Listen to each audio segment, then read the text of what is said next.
సంస్కృతి సంపద YouTube channel తరపున అందరికి స్వాగతం. శ్రీ లలిత సహస్రనామావళి సామాజిక దృక్పథం అనే శీర్షికలో శ్రీ విద్యమూరి బాలమురళి గారు ధారావాహిక ప్రసంగం చేస్తున్నారు. వారి ధారావాహిక ప్రసంగంలో ఈరోజు 83వ ప్రసంగం చేస్తున్నారు. శ్రీ బాలమురళి గారికి స్వాగతం. ధన్యవాదాలు ఆచార్య వెంకటేశ్వర్లు గారికి, అలాగే సాహితీ సంస్కృతి సంపద ఛానల్ వీక్షకులందరికీ శుభోదయం. సాదరంగా ఆహ్వానం పలుకుతూ శ్రీ లలితా పరాభట్టారిక యొక్క నామ మహత్యాన్ని సామాజిక దృక్పథంతో అవగాహన చేసుకునేటువంటి కార్యక్రమాన్ని యథాపూర్వం ప్రారంభిద్దాం. శ్రీమాతే నమః. శ్రీ గురుభ్యో నమః. కళావతి కళాలాప కాంత కాదంబరీ ప్రియ అని మనం చెప్పుకున్నాం. కళావతి అంటే చతుషష్ఠి కళలను తనలో కలిగినటువంటిది. కళాలాప అమ్మవారు మధురమైనటువంటి ఆలాపములు వాక్కులు కలిగినటువంటిది అని మనం చెప్పుకున్నాం. కాంత కాదంబరీ ప్రియ పరవసత్వమును ఇష్టపడేది. పరవసత్వం ఎప్పుడు వస్తుంది అంటే యోగ స్థితిలో యోగం చేస్తూ యోగ సాధనలో సమాధి స్థితికి చేరినప్పుడు యోగి అనుభవించేటటువంటి స్థితి అది కాదంబరి స్థితి అంటారు. అటువంటి స్థితిని అమ్మవారు ఇష్టపడుతుంది. ఆమె ఎప్పుడు ఆ కాదంబరి స్థితిలోనే రమిస్తూ ఉంటుంది. కాబట్టి ఆ స్థాయికి చేరినటువంటి ఋషులు, మునులు, యోగులు ఎవరైనా సరే బ్రహ్మానందాన్ని అనుభవిస్తారు. అది శాశ్వతమైనది. అంటే ఇక్కడ ఏమవుతుంది? మానవ ప్రజ్ఞ పరమాత్మ ప్రజ్ఞలో లయమవుట. అలా లయమవడం అనేది బ్రహ్మానంద స్థితి అని చెప్తారు. అంటే మన మీద మనకి ఎటువంటి జ్ఞానము మన శరీరం మీద మనకు లేకపోవడం, అంటే ఒళ్ళు తెలియకపోవడం. పరవసత్వము అంటే అదే.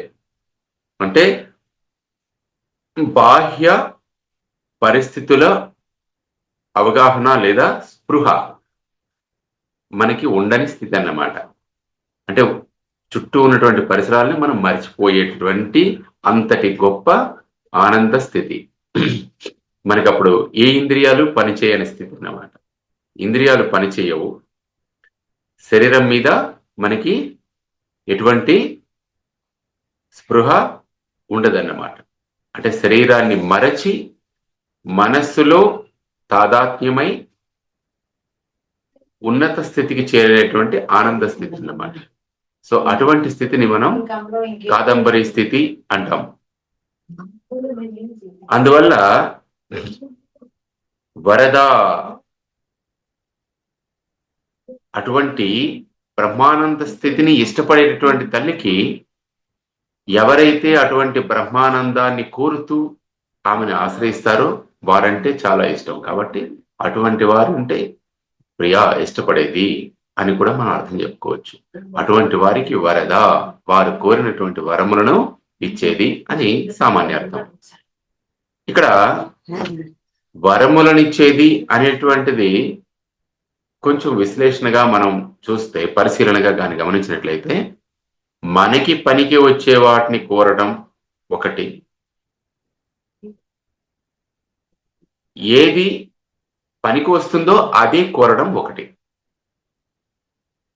మనకి నచ్చినవి కోరుకోవడం, మనకి పనికి వచ్చేవి కోరుకోవడం. సరళంగా మనం చెప్పుకున్నట్లే ఇక్కడ వరద అనేటువంటి విషయంలో మత్స్య పద్మ పురాణాల్లో ఏమన్నారు? బ్రహ్మ విష్ణువాదిభ్య ఉపాసకేభ్యో వరాందత్తే వరద. బ్రహ్మ విష్ణువాదిభ్య, బ్రహ్మ విష్ణు మహేశ్వరులు దేవేంద్రునితో కలిపి వీరందరూ కూడా ఎవరిని ఉపాసిస్తూ వరములను పొందుతున్నారో, అంటే వారికి కావలసినటువంటి కోరికలను తీర్చుకుంటున్నారో, అటువంటి వరాందత్త వరద, అటువంటి వరములను దత్త ప్రసాదించేటువంటిది వరద. అదన్నమాట వరద అంటే. ఇక్కడ అంతేకాకుండా నారదుడు ఏం చెప్తున్నాడంటే, పార్వతీదేవి హిమవంతుని కుమార్తెగా వారి ఇంట పుట్టినప్పుడు ఆమె చేయి చూపించాడంట హిమవంతుడు. హస్త సాముద్రికం గమనించినటువంటి నారదుల వారు ఏమన్నారట, ఈమె చెయ్య చాలా మెరకగా ఉంది, కాబట్టి దానము చేసేటువంటి గుణం ఈవిడికి ఎక్కువగా ఉంటుంది అని చెప్పాడట. ఇక్కడ దానము చేసే గుణానికి హస్త సాముద్రిక లక్షణానికి సంబంధాన్ని ఆయన వివరించారు. ఇక్కడ వరద అంటే పార్వతీదేవి చెయ్యి ఆ విధంగా ఉన్నది అంటే అరచేతులు మెరకగా ఉండడం, ఎత్తుగా ఉండడం, పల్లముగా కాకుండా మెరకగా ఉండడం అనేది ఒక మంచి లక్షణం, శుభ లక్షణం. అందువల్ల అటువంటి ఎత్తుగా ఉన్నటువంటి అరచేతులు కలిగినటువంటిది, పాణి పల్లవములు కలిగినటువంటి తల్లి వరద. ఇప్పుడు అటువంటి తల్లి మనకి ప్రసాదించేది ఏమి అంటే, మనకి ఏది అవసరమో, దేని వలన మనకి శుభము మంగళము జరుగుతుందో అటువంటి వాటిని అమ్మవారు ప్రసాదిస్తుంది. మనం అడిగినటువంటి కోరికలన్నీ కూడా అమ్మవారు ప్రసాదించదు. పిల్లవాడు అడిగినవన్నీ తల్లి పెట్టేస్తుందా? పెట్టదు. ఎందుకంటే వాడి ఆరోగ్యం దృష్టిలో ఉంచుకుని వాడు అడిగిన కొన్నిటిని కాదని, కొన్నిటిని అవునని, కొన్నిటిని తప్పించి ఎలాగో మొత్తం మీద మాయ చేసి వాడికి ఏది కావాలి, ఏది మంచి జరుగుతుందని తాను అనుకుంటుందో అదే తినిపిస్తుంది. ఒక చిన్న పిల్లవాడిని ఎంత జాగ్రత్తగా తల్లి పోషిస్తుందో అదే రకంగా అమ్మవారు కూడా మనం అడిగిన కోరికలన్నీ అజ్ఞానంతో, ఎన్ని కోరికలు అడిగితే అన్ని కోరికలు అలా తీర్చదు. ఏ కోరిక పడితే ఆ కోరిక తీర్చదు. ఇక్కడ విశేషం మరొకటి ఉన్నది. ఏమిటది? వరద అంటే ఏదైతే కాదంబరి స్థితి అని మనం చెప్పుకున్నామో, అంటే పరవసత్వము చెందిపోయేటటువంటి స్థితి. పరవసత్వము చెందేటటువంటి స్థితిలో మన వాక్కే అమ్మ యొక్క వాక్కు, అంటే మన సంకల్పమే అమ్మ యొక్క సంకల్పము, పరమేశ్వర సంకల్పం. తన్మే మన శివ సంకల్పమస్తు అనుకుంటూ మనం ఏదైతే సాధన చేస్తున్నామో, ఈ తనువు మనస్సు శివ సంకల్పం ప్రకారం, ఆ పరమేశ్వరుని ప్రణాళిక ప్రకారం నడవాలని మనం ఏదైతే అనుకుంటున్నామో, ఆ సంకల్ప స్థితి కళ్యాణి సంకల్పం, కళ్యాణి వాక్. అప్పుడు మన నుంచి వచ్చేటువంటి మంచి సంకల్పాలు, అంటే మనకి మాత్రమే పరిధిలో ఉండేటటువంటి, మన పరిధిలో మాత్రమే ఆలోచించేటటువంటి ఆలోచనలు కాకుండా విశ్వమానవ శ్రేయస్సు కోసం ఉదార భావంతో మనం ఆలోచించగలిగినట్లయితే అప్పుడు ఆ స్థితిలో మనం కోరేటువంటి కోరికలు వరములు అంటారు. మంచి సంకల్పాలు, మంచి కోరికలు ఏవైతే ఉంటాయో వాటిని మనం ఏమంటాం? వరములు అంటాం. అంటే మనం కోరేటువంటి సత్సంకల్పములు, మనం చేసే సత్సంకల్పములు, మనం కోరే మంచి కోరికలు, అవి మాత్రమే మనకి అనుగ్రహించేటువంటి తల్లి వరద అంటే అర్థం. అంటే సాధన స్థాయిలో, యోగ సాధనలో ఆ స్థాయికి చేరేటప్పుడు మన ఆలోచన కూడా మనం ఎలా మారుస్తామంటే, ఏవైతే అందరికీ ఉపయోగపడేటువంటి ఆలోచనలు ఉంటాయో, అందరికీ ఉపయోగపడే పనులు ఏవైతే ఉంటాయో వాటినే మనం సంకల్పించడం జరుగుతుంది. అంటే అక్కడ సంకల్పం అనేది విశ్వశ్రేయస్సు, మన తోటివారి పరిసరాల్లో ఉన్న వారి అందరి శ్రేయస్సు కోరి మనం కోరడం జరుగుతుంది. ఆ రకమైనటువంటి స్థితికి మనం రావాలి. అట్టి స్థితిలో కోరే కోరికలని వరములు అంటారు. అది మనం తెలుసుకోవాలి. అంటే మన సంకల్పాలు సత్సంకల్పాలై మన మనస్సు పరమేశ్వరుని యందు లయమైనప్పుడు యోగ సాధనలో పరవసత్వంతో ఇది మా అందరికీ మంచి జరుగుతుంది, కాబట్టి ఈ రకమైనటువంటి సంకల్పము నీవు నెరవేరేటట్టు అనుగ్రహించు తల్లి అంటే, అలాంటి వరాల్ని చాలా ఆనందంగా ఎంతో ప్రీతితో అమ్మవారు అనుగ్రహిస్తుంది. అందుకు ఆమె వరద అంటారు. ఇంకొక విశేషం ఏమిటంటే, అమ్మవారి యొక్క రూపంలో, లలితాంబిక యొక్క రూపంలో వరదహస్తము లేదు. మిగతా దేవతల యొక్క విగ్రహాల్లో మనకి వరదహస్తము ఉంటుంది. కాబట్టి వరదహస్తము ఉన్నది అంటే మేము వరములను ప్రసాదిస్తామని చెప్పుకుంటున్నట్టు. అమ్మవారు చెప్పుకోవాల్సిన అవసరం లేదు. ఆమె పాదములను ఆశ్రయించిన వారికి అడగకయే అన్ని ఇవ్వగలిగేటువంటి తల్లి, కరుణామయి, కరుణారస సాగరా అని అందుకే మనం చెప్పుకున్నాం. ఆమె కరుణా సాగరం, హద్దులు లేనంతటి వాత్సల్యము, కరుణ కలిగినటువంటి తల్లి. కాబట్టి ఇదే మనకి సౌందర్యలహరిలో శంకరాచార్యుల వారు కూడా చెప్తారు ఏమిటంటే, తదన్య పాణిభ్యాం చరణావేవ నిపుణౌ. పాణిభ్యాం, ఏ చేతులు వరములనిచ్చేవో వరమిస్తాననే సూచన ముద్ర ఆమె చేయకుండానే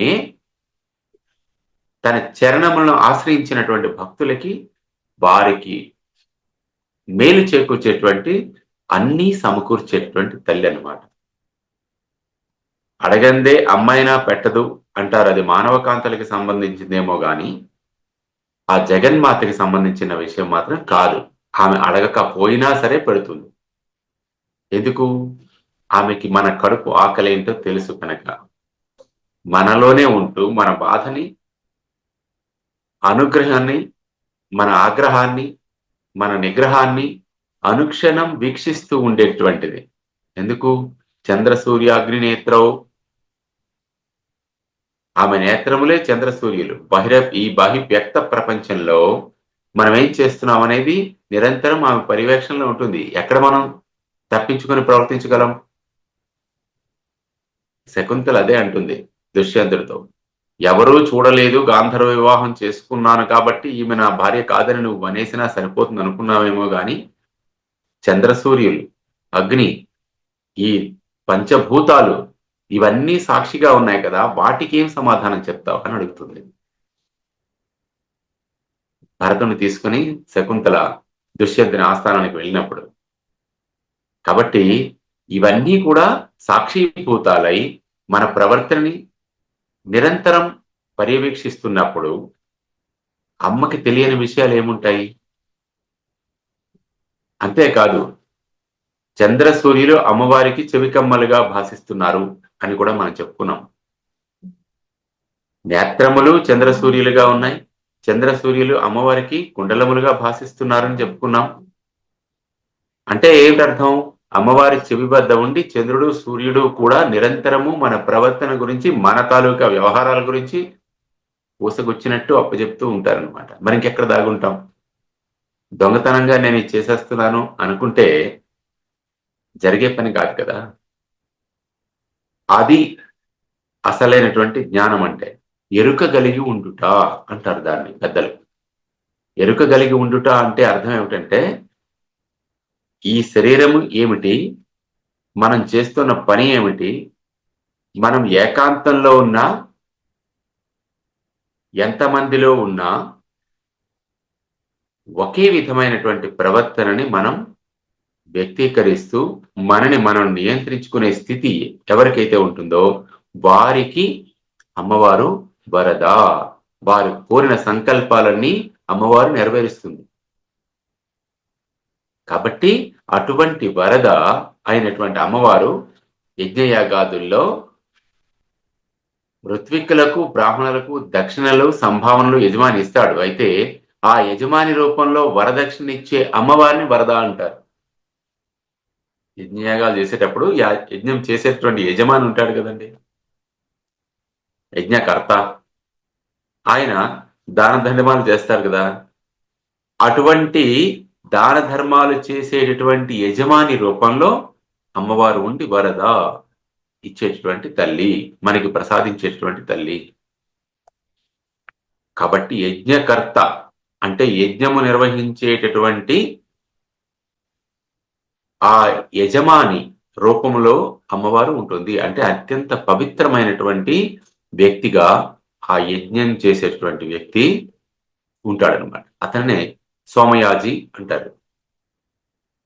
మనం మామూలుగా చెప్పుకుంటాం కదా, మన కవిత్రయంలో తిక్కన సోమయాజి,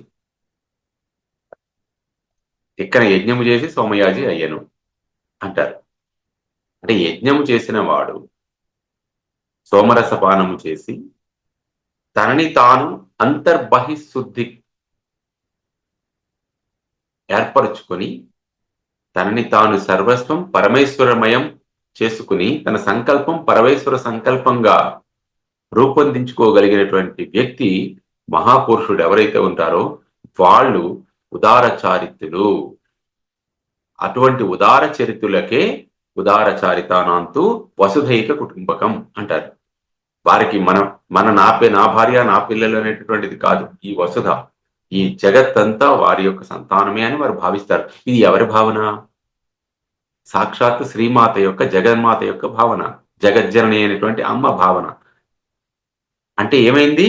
వారి సంకల్పము అమ్మ యొక్క సంకల్పంతో ఏకీకృతమైందన్నమాట. అది ఆ ఏకీకృత భావన అనేది మనకి కావాలి. అలా ఏకీకృత భావన అనేది మనం ఏర్పాటు చేసుకున్నప్పుడు మన సంకల్పం శివ సంకల్పం అవుతుందన్నమాట. అటువంటి సంకల్పాలని అనుగ్రహించి వాటికి సిద్ధిని చేకూర్చేటువంటిదే వరద.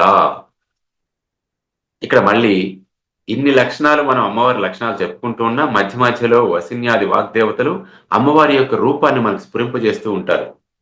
అలా స్ఫురింప చేసే నామమే వామనయన. అంటే ఎడమ నేత్రము ఎవరిది అంటే అమ్మవారిది. అంటే ఎవరిదిలో? పరమేశ్వరునిలో. ఎందుకు ఇన్ని ప్రశ్నలు వేయాల్సి వస్తుంది? అర్ధనారీశ్వరుడైనటువంటి పరమేశ్వరునికి ఎడమ భాగము అమ్మవారే గనక ఎడమ నేత్రము అమ్మవారిది కదా.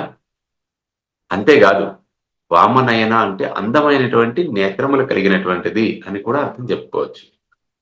ఇక్కడ అందమైన నేత్రములు అంటే ఆకర్షణీయమైన కళ్ళు అని కాదు అక్కడ అర్థం. ఏ నేత్రములైతే వరములను వర్షించగలుగుతాయో, అనుగ్రహాన్ని వర్షించగలుగుతాయో అవే వామనయనం, అందమైన నేత్రములు. ఆకర్షణీయమైన కళ్ళు చాలా మందికి ఉండవచ్చు కాక, కానీ అనుగ్రహించేటువంటి కన్నులు ఉన్నది మాత్రం కేవలం అమ్మవారికే. ఆమె కన్నులు అనుగ్రహాన్ని మనకి అందించగలిగేటువంటి కన్నులు. ఇక్కడ మరొక విషయం కూడా మనం జ్ఞాపకం పెట్టుకోవాలి. ఏదది? వక్త్రలక్ష్మి పరివాహ చలన్ మీనాభలోచన. ఈ నామాన్ని ఒకసారి జ్ఞాపకం చేసుకోవాలి. ఇక్కడ అమ్మవారి తాలూకా కళ్ళు ఎలాంటివంటే వక్త్రలక్ష్మి పరివాహం, ముఖం అనేటటువంటి కాంతి ప్రవాహంలో చలన్ మీనాభలోచన, ఇటు అటు కదులుతూ ఉన్నటువంటి చేపలలా ఉన్నాయట అమ్మవారి యొక్క కన్నులు. మీనాభలోచన, మీనముల వంటి కన్నులు కలిగినటువంటి ముఖ కాంతిని అనే ప్రవాహంలో ఇటు అటు కదులుతున్నటువంటి కన్నులు కలిగినటువంటి చేపల వంటి కన్నులు. ఆమె మీనాక్షి. సాక్షాత్తు మధురలో కొలువున్నటువంటి మధుర మీనాక్షి అమ్మవారు. ఈ మీనాక్షుల యొక్క అర్థమేమి అంటే ప్రతి క్షణం అనుక్షణం విశ్వమంతటినీ కూడా చూస్తూ ఉండేటువంటి దర్శనంలో అమ్మవారి కళ్ళు ఒక దగ్గర స్థిరంగా ఒక్కరిపైనే ఉండవు. సమస్త జీవరాశులు, సమస్త బ్రహ్మాండ భాండములు అమ్మవారి దృష్టిలో ఉంటాయి కాబట్టి అమ్మవారి కళ్ళు ఇటు అటు ఇటు అటు చెలిస్తూ ఉంటాయన్నమాట. అవి ఎలా ఉన్నాయి అంటే అమ్మవారి ముఖం అనే కాంతి ప్రవాహంలో ఈదులాడుతున్నటువంటి చేపలలా ఉన్నాయి. వక్రలక్ష్మి పరివాహ చలన్ మీనాభలోచన అని మనం చెప్పుకుంటాం. అదే వామనయన అంటే మళ్ళీ మనకు ఒకసారి స్ఫురింప చేయటం అనమాట. దీనికి మరో అర్థం కూడా మనం చెప్పుకోవచ్చు. ఏమిటది అంటే వామదేవుడు ఎవరు? పరమేశ్వరుడే కదా. ఆ పరమేశ్వరుని యొక్క ఒక నయనము అమ్మవారు కదా. కాబట్టి పరమేశ్వరునికి ఒక నేత్రముగా భాసిల్లుతున్నటువంటి మాత వామనయన అంటే. అందువల్ల పరమేశ్వరుడు తన రెండు కళ్ళలో ఒక కన్ను పార్వతీదేవికి ఇచ్చేశాడనమాట. ఒక కన్ను ఏమిటి? సాక్షాత్ శరీరంలోనే సగభాగం అమ్మవారికి ఇచ్చేసినటువంటి మహాత్ముడు ఆయన. స్త్రీ సమత్వానికి, నారీ శక్తి సమత్వానికి అర్ధనారీశ్వరుడైనటువంటి పరమేశ్వరుడే ఆదర్శ పురుషుడు. కాబట్టి ఈ అర్ధనారీశ్వర తత్వం అనేది ప్రతి ఒక్కరికి కరెక్ట్ గా అవగాహనలోకి రావాలన్నమాట. వస్తే సంసారంలో ఎటువంటి గొడవలు, హెచ్చుతగ్గులు, నీ నా అనేటువంటి స్వపర అనేటటువంటి భేదములు ఉండవన్నమాట. అప్పుడు మన అనేటువంటి భావన వస్తుంది. నీ వాళ్ళు, నా వాళ్ళు అని కాకుండా మన వాళ్ళు అనేటువంటి తత్వం అనేది మనకు వంట పట్టడం అనేది అర్ధనారీశ్వర తత్వం నుంచి మనం గ్రహించవలసినటువంటి. అప్పుడే సంసారం సరిగమలుగా ఉంటుంది, లేకపోతే సాగరంలా ఉంటుంది. కాబట్టి సంసారంలో సరిగమలు కావాలా, సాగరంలా సుడిగుండాలు, అలలు, తుఫాన్లు కావాలా అనేది మనమే నిర్ణయించుకోవాలి. సో మన మానసిక స్థితి ఏ రకంగా ఉంటే మనం ఆనందంగా ఉంటాం అనేది మనమే నిశ్చయించుకోవాలి. కాబట్టి ఆ రకమైనటువంటి మనోస్థితిని మనం అలవర్చుకోవాలి. వస్తూ ఉంటాయి, సముద్రంలో అలలు రావు, మానస సముద్రంలో కూడా అలలు వస్తూ ఉంటాయి. అనేకమైనటువంటి ఆలోచనలు వస్తూ ఉంటాయి, అనేకమైన భావాలు వస్తూ ఉంటాయి, అనేకమైన ప్రభావాలు మన మీద ఉంటాయి. ఎన్ని ఉండవు. మనకి ఏ ప్రభావానికి లోను కానని ముక్కు మూసుకుని కూర్చోవడం అనేది అడవిలో కూర్చుంటేనే సాధ్యం, సమాజంలో సంసారంలో ఉంటూ అసాధ్యం. కాబట్టి ఇన్ని ప్రభావాల్ని, ఇన్ని ఆటుపోటుల్ని తట్టుకుంటూ కూడా సముద్రం చూడండి, అలలు ఎక్కడ కనిపిస్తాయి? సముద్రం ఒడ్డునే కనిపిస్తాయి. సముద్రం లోపల వెళితే ప్రశాంతంగానే ఉంటుంది. కాబట్టి ఆలోచనలు కూడా మన మనస్సుకి లోపలికి వెళ్ళకూడదు, కేవలం బుద్ధి వరకే పరిమితం అయి ఉండాలి. అలా ఉన్నప్పుడు ఆ ఆలోచనలు అనేవి మనకి మీద ప్రభావం చూపించకుండా నీటి మీద, తామరాకు మీద నీటి బొట్టులా మనం ఉండగలుగుతాం అన్నమాట. కాబట్టి ఆ రకంగా సంసారి గృహస్థుడు ఈ గృహస్థాశ్రమంలో తాను చాలా జాగ్రత్తగా ఇన్ని దంతాల మధ్యన ఎంతో నైపుణ్యంతో తిరిగేటటువంటి నాలుకల, వాటికి చిక్కకుండా తిరిగేటువంటి నాలుకల సంసారి ప్రవర్తించినప్పుడు ఎటువంటి కష్టాలు లేకుండా ఈ సంసారం అనేటటువంటి సాగరాన్ని అమ్మవారు ఆనందంగా తరింపచేస్తుంది. ఆమె పాదాలు ఆశ్రయిస్తే చాలు. అది వామనయన అంటే అర్థం. వా అంటే వాత్సల్యము, మా అంటే మమత. ఈ రెండూ కూడా తన కన్నులలో చూపించే తల్లి అని కూడా మనం అర్థం చెప్పుకోవచ్చు. అలాగే వెన్నెముకలో ఉన్నటువంటి రెండు ప్రధాన నాడులు, ఇడా పింగళ నాడులు ఉన్నాయి కదా. ఎడమ వైపున ఉన్నటువంటి నాడి చంద్రాత్మకమని మనం చెప్పుకున్నాం కదా. ఆ చంద్రాత్మకమైనటువంటి నాడి అమ్మవారికి సంబంధించినది కాబట్టి ఇది వామ మార్గగామిని కాబట్టి వామనయన అనే నామం ఈ రకమైనటువంటి కుండలిని ధ్యానంలో కూడా మనం ఈ నామాన్ని అనువర్తించుకోవచ్చు. ఎడమవైపు ఉన్నటువంటి చంద్రతత్వం కలిగినటువంటి ఇడానాడి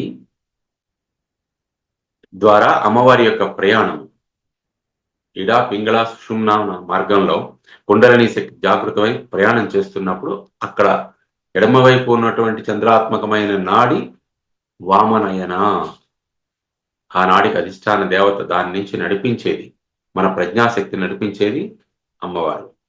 వామనయనాయై నమః అని మనం అమ్మవారిని ధ్యానించాలన్నమాట. ఆ రకంగా మనం అందమైనటువంటి కనులు కలిగినటువంటి తల్లి,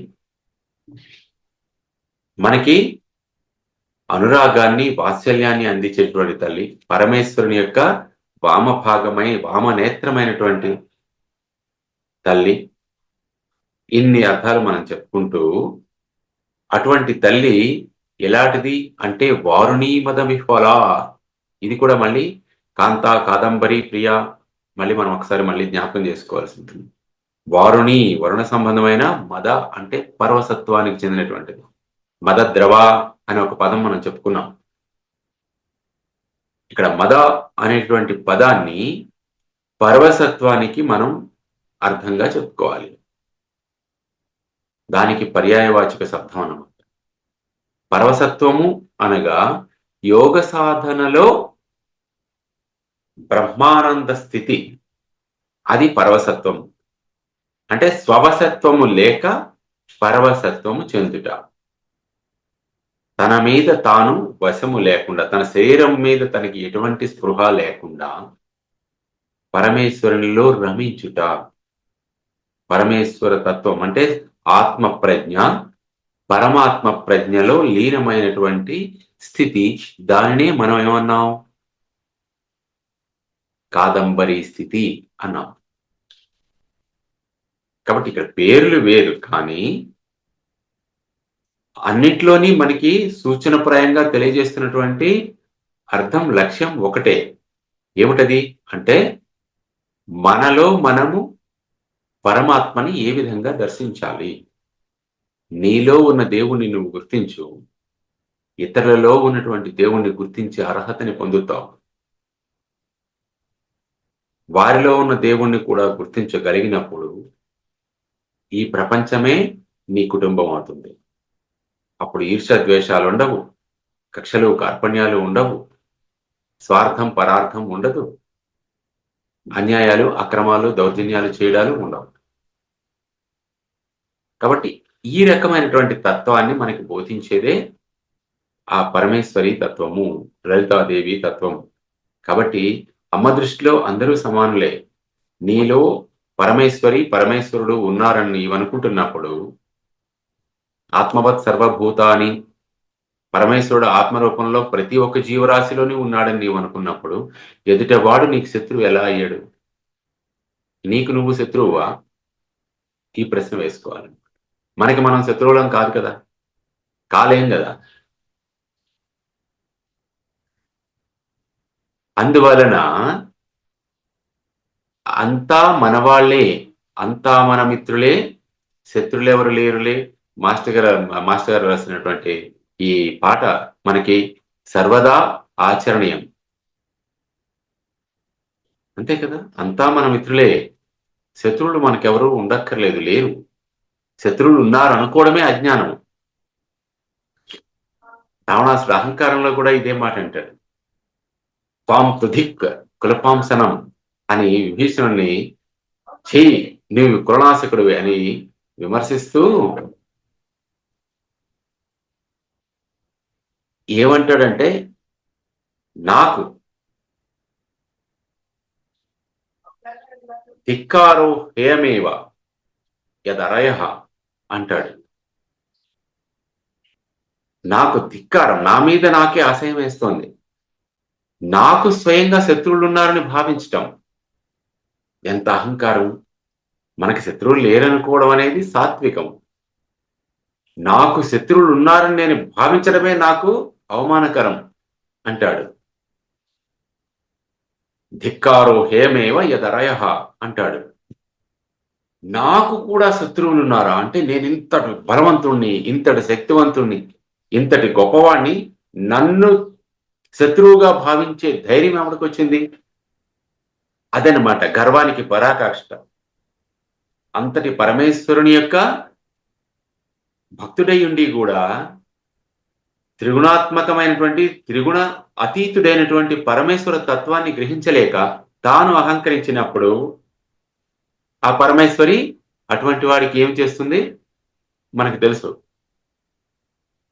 కాబట్టి పంచభూతాలే అతనికి వ్యతిరేకమైపోయాయి అంతటి తపశక్తి సంపన్నుడికి. కాబట్టి వారుణీ మత విఫల అంటే అర్థం ఏమిటంటే, అంతఃశత్రువులని మనం అదుపులో ఉంచుకుని బహిర్శత్రువులు మనకెవరూ లేరని భావన చేయగలిగేటువంటి స్థాయిని కాదంబరి స్థితి అని మనం చెప్పుకోవచ్చు. అటువంటి స్థితికి సాధన చేయాలి. ఆ స్థితి వచ్చినప్పుడు అంతా ఆనందమే వెలువరిసి ప్రపంచమంతా ఆనందమయంగా మనకు కనిపిస్తుంది అన్నమాట.